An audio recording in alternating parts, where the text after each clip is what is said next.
Welcome to Let's Talk with Tara, the space where real life meets real answers. I am Dr. Tara T. Stallings, counselor and coach, here to help you navigate life's toughest challenges. Together, we'll explore psychological insights, emotional healing, relational growth, and biblical truths to empower your journey.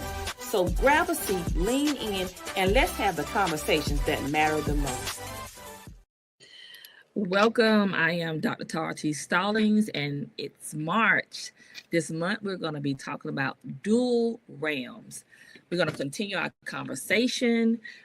This week, we're actually talking about exploring the natural versus the spiritual realms. So I want to get right into it so that you guys can grasp this information and apply it to your life, because I truly believe what you don't know is hurting you.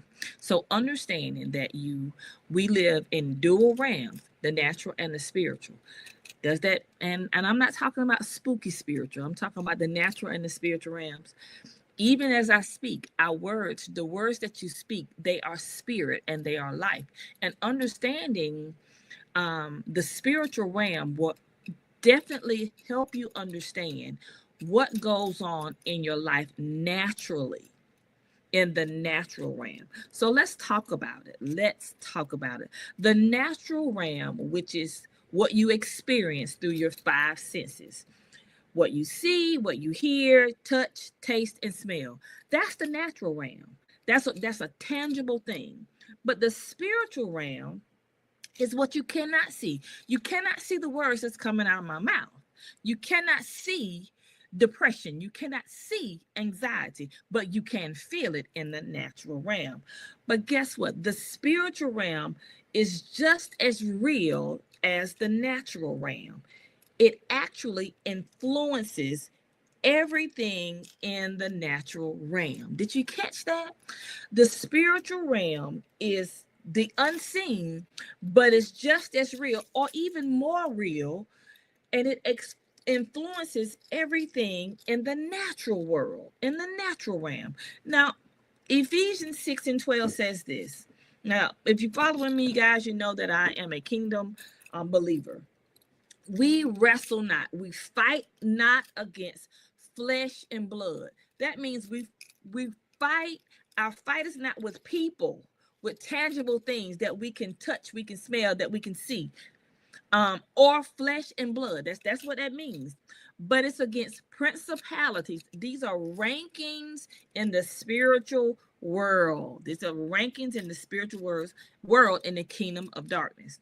You wrestle against principalities, against powers, against the rulers of darkness of this world, and against spiritual wickedness in high places. Now, I'm not going to get into that.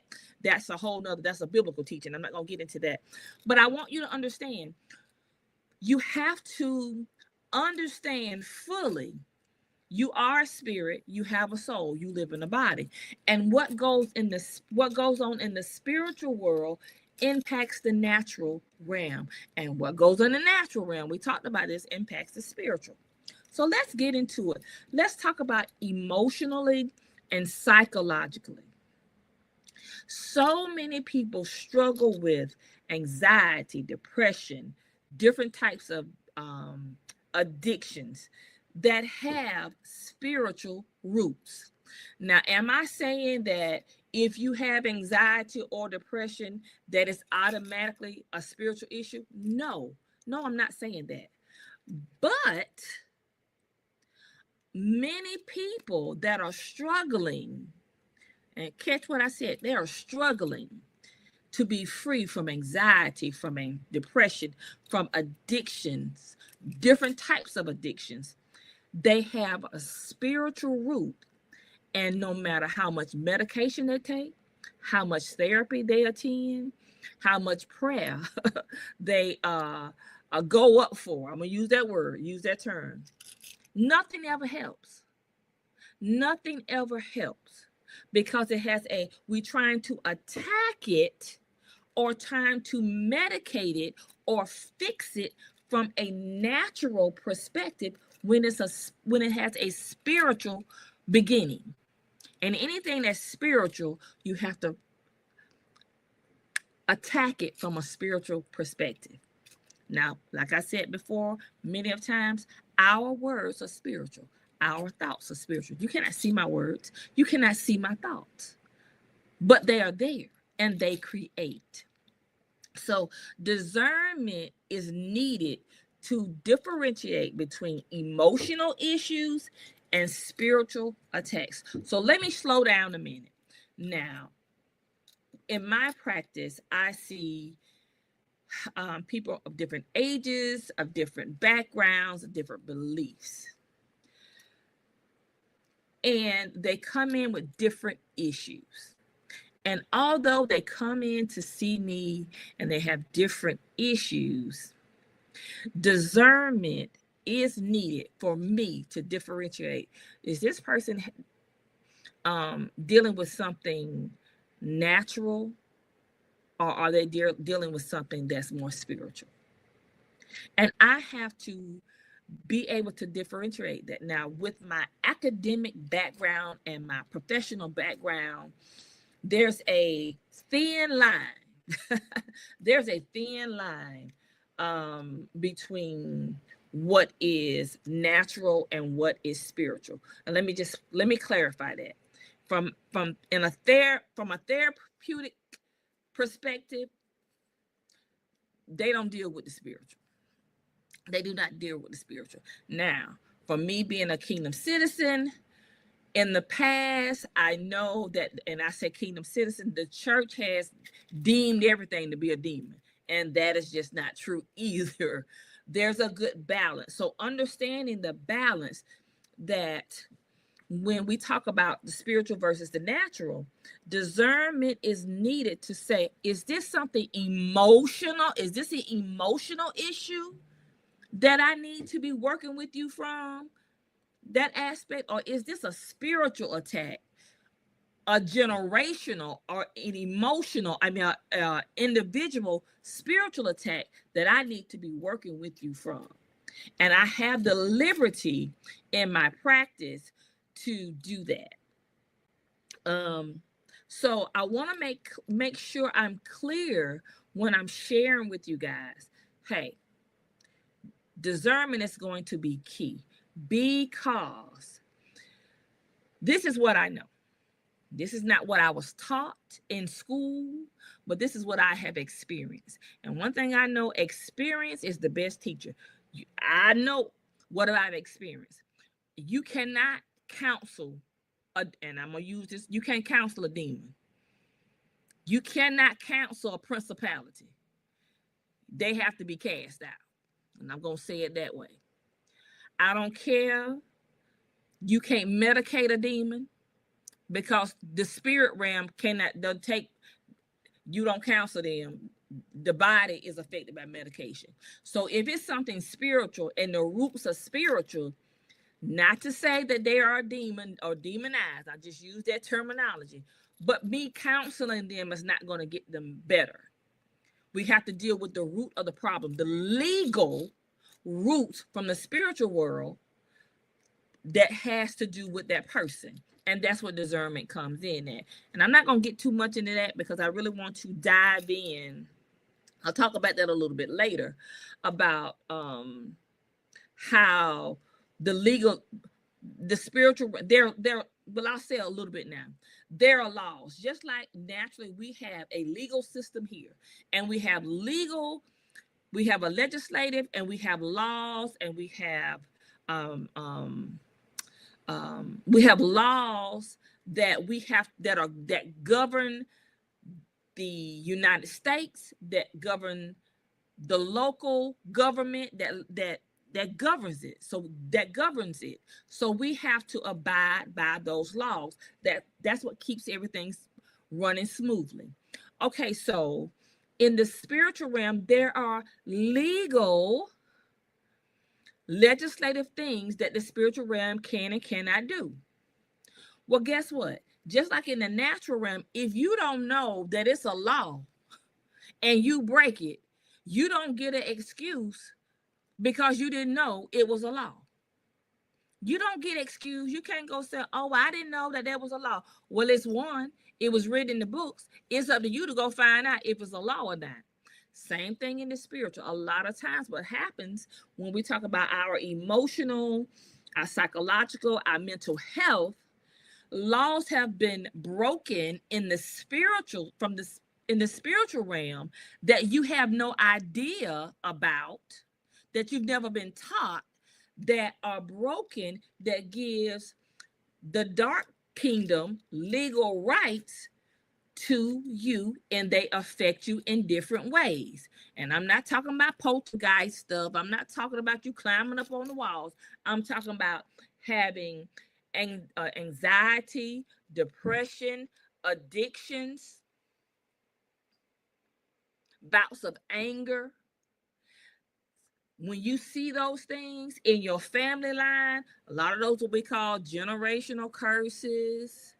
When, and it's different types of things that affect people, that may be a good indicator that, hey, there are some legal laws that have been violated, that gives the dark side, and I say the dark side because anything that's, you have light and you have dark, that gives the kingdom of darkness legal access to torment you.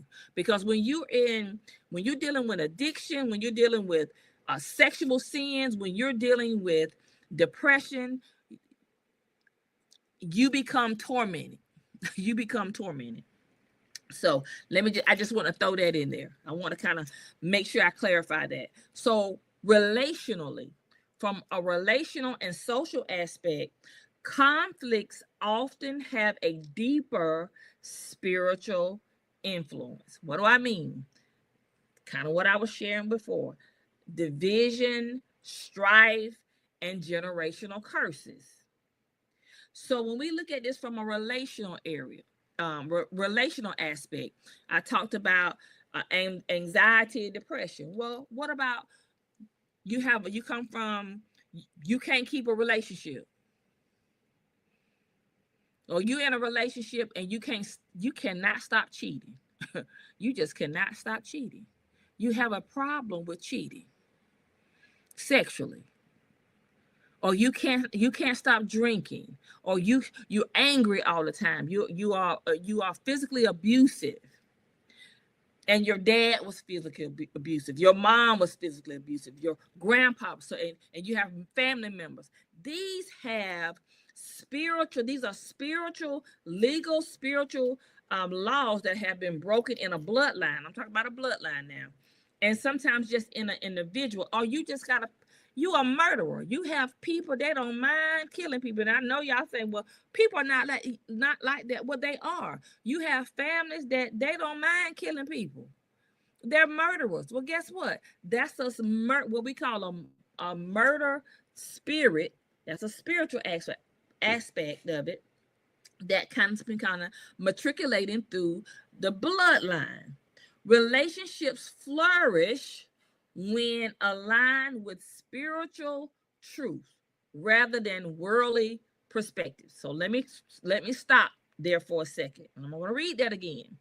Relationships, I don't care what type of relationship it is, they flourish when it's aligned with spiritual truth rather than worldly perspectives. Okay, so now when we talk about spiritual truth, there is the truth, and then there is a truth. Depending on what side you on, you may be dealing with a truth or a set of truths, but it's not the truth. And if you're not dealing with the truth, you will not be aligned with a relationship that's going to flourish, because you have a set of a group of truths that are not aligned with the spirit of truth. I like how you said that. The spirit of truth.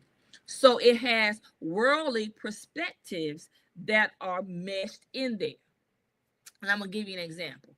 I know as a young adult, just talking to friends in relationships, I was told I was so, and I told people because that's what I learned. It was wrong, but that's what I told people. To spice up your relationship, you need to look at pornographic movies. And then you guys experience that. Oh, it's okay to look at porn because when you look at pornographic movies, it's gonna spice your relationship. That's if the relationship is kind of, dull, or you just want to do something different. Well, let me tell you what it does. It's gonna spice it up. It might get too hot. It may get too hot to where then you have a partner that now you want to try a threesome, a foursome, a fivesome, or you're going to flip to the other side, and then the relationship ends up being null and void because you spiced it up too much. But what happens in that, and I don't want to get too deep into that. We're going to talk about that next month.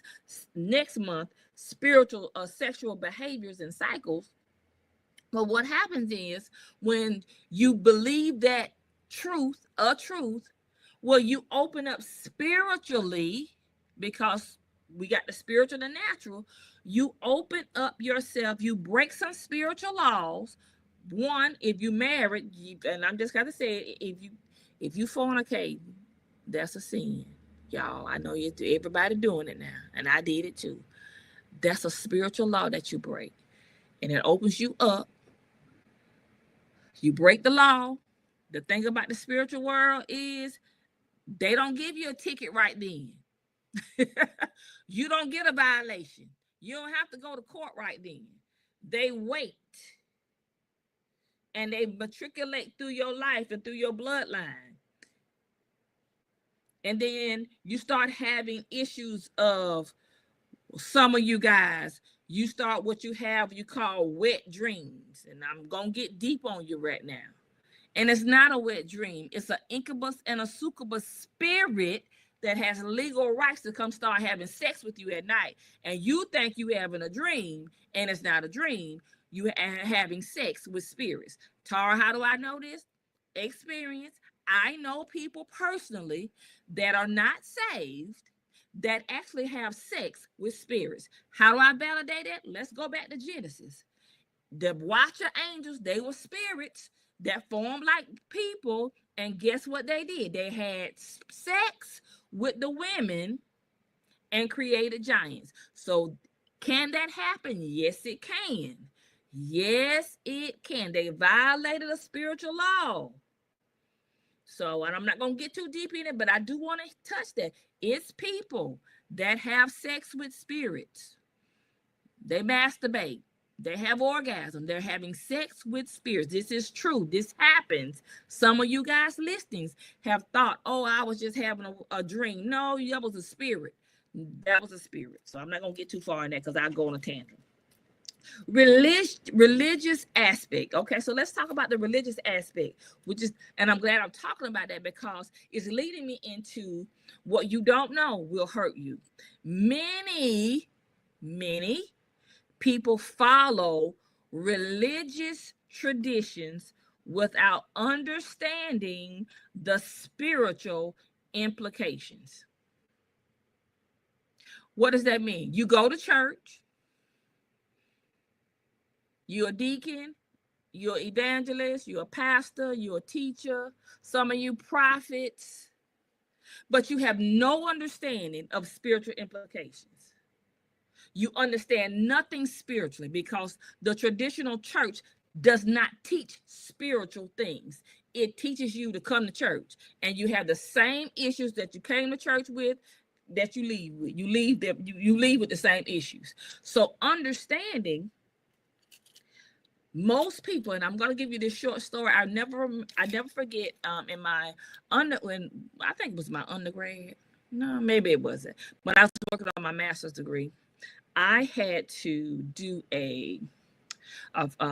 some research on different religions and their beliefs. And this is for counseling. This is for my degree in counseling because I went to a Christian school. So I had to do some research. So I chose to research American Buddhism.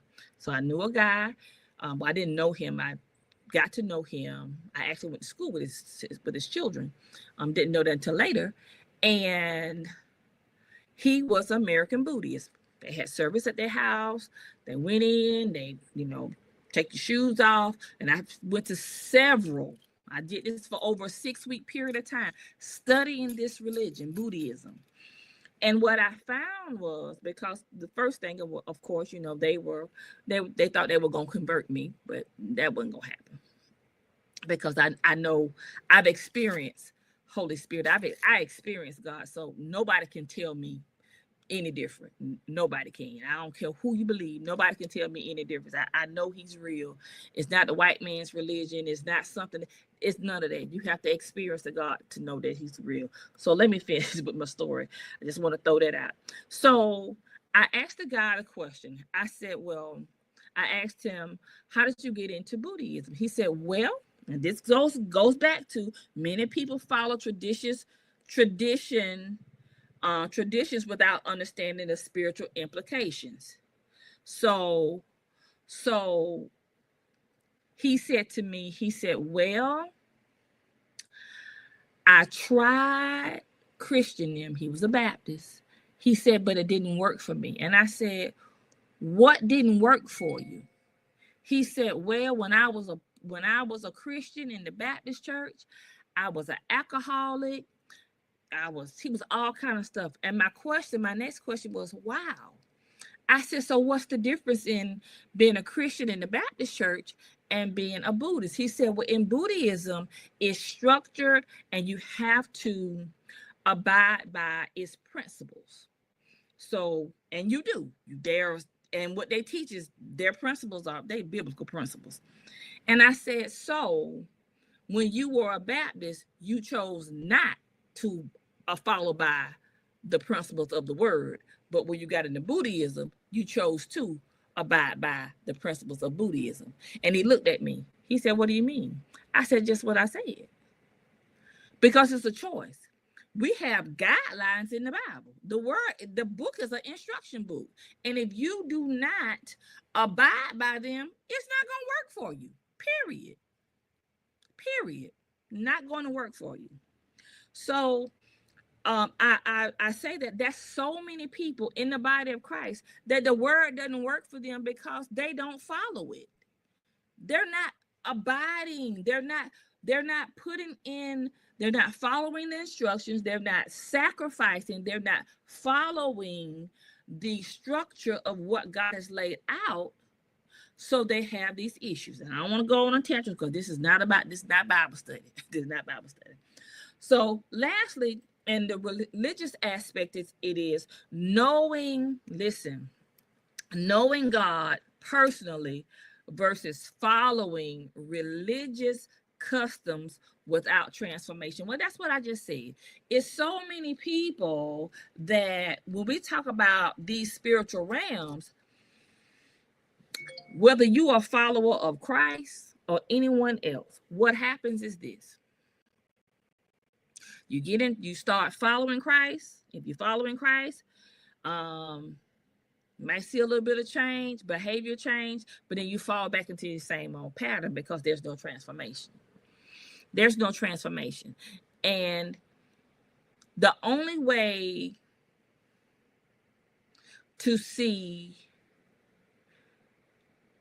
the goodness of God is there has to be a transformation because you got to give up something. And what I say this, just like when we talk about depression and anxiety, emotional things, it's a trade-off.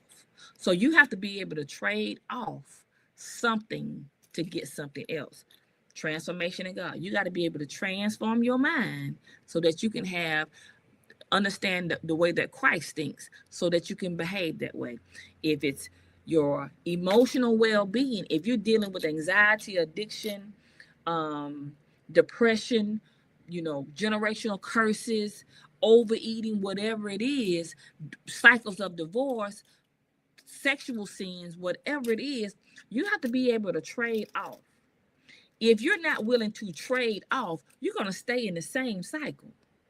Well, people say, well, I was diagnosed with anxiety. You probably were diagnosed with anxiety. But guess what? If you don't deal with the root, the spiritual part of it, because even your words, your thoughts, you're anxious because you're thinking negative thoughts to have a negative outcome. That's spiritual. Negative thoughts to have a negative outcome. Negative thoughts, negative outcomes increases anxiety, increases depression. All that's spiritual. Well, guess what? If you don't want to have, if you don't want to be riddled with anxiety, that's the fear of something that you have no evidence of. If you don't want to be riddled with depression, then you're going to have to exchange the negative for the positive. Well, most people, they don't want to do that because guess what? It's going to cause them to have to work.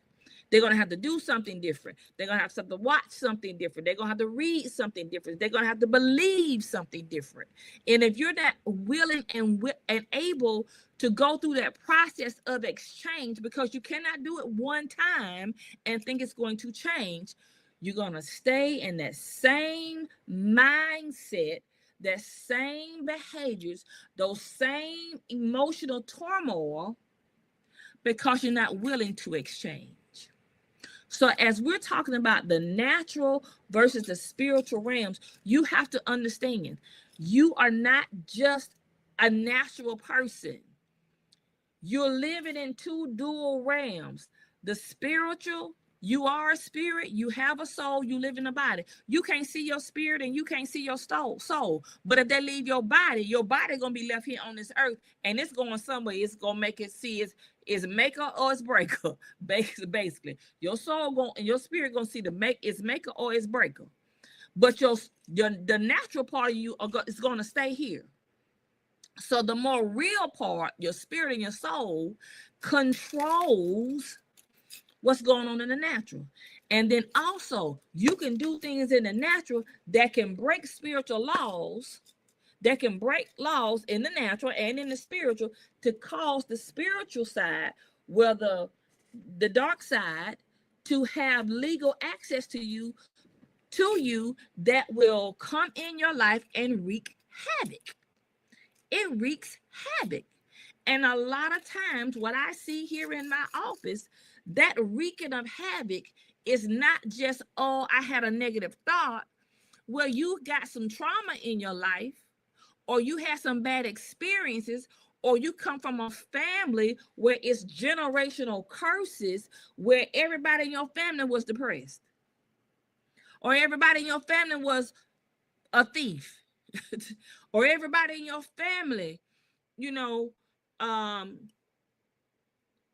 had sexual sin, which opens up the door for something else, or everyone in your family was dealing with anger. And some of you guys are dealing with things because guess what?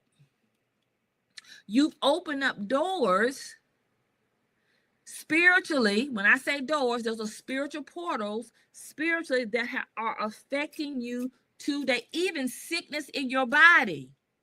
Even sickness in your body is causing you to experience, because you've broken some spiritual laws, natural versus spiritual realms, that causes sickness to be in your bodies. But guess what's going to happen? The doctor's going to say, oh, you got high blood pressure, or you got this, or you got that, or you got this, when really it's maybe a cause of something spiritual that has legal rights to cause an infirmity, what we call an infirmity in your body. So you guys, listen, I can't not wait to get into more detail. Next week, we're going to be talking more kingdom thinking, operating beyond the physical. A lot of you guys have been asking me about this manifesting thing. Well, guess what? Manifesting is nothing new. If you are a true believer, the Bible teaches that to you. We just don't use the word manifesting. As a man thinketh, so is he. Well, if you believe and don't doubt, that's all manifesting is. If you believe and you don't doubt, whatever you ask from Jesus, in the name of Jesus, you can have. Well, guess what? It's two kingdoms. One, and you can get it from either one. One gonna lead to light and one gonna lead to darkness. But that's a Bible study, teacher. We're not talking Bible study here, but we are trying to bridge the gap so that you can understand that there are two separate entities at work. natural and spiritual, and you cannot alleviate them. I'll see you guys next week.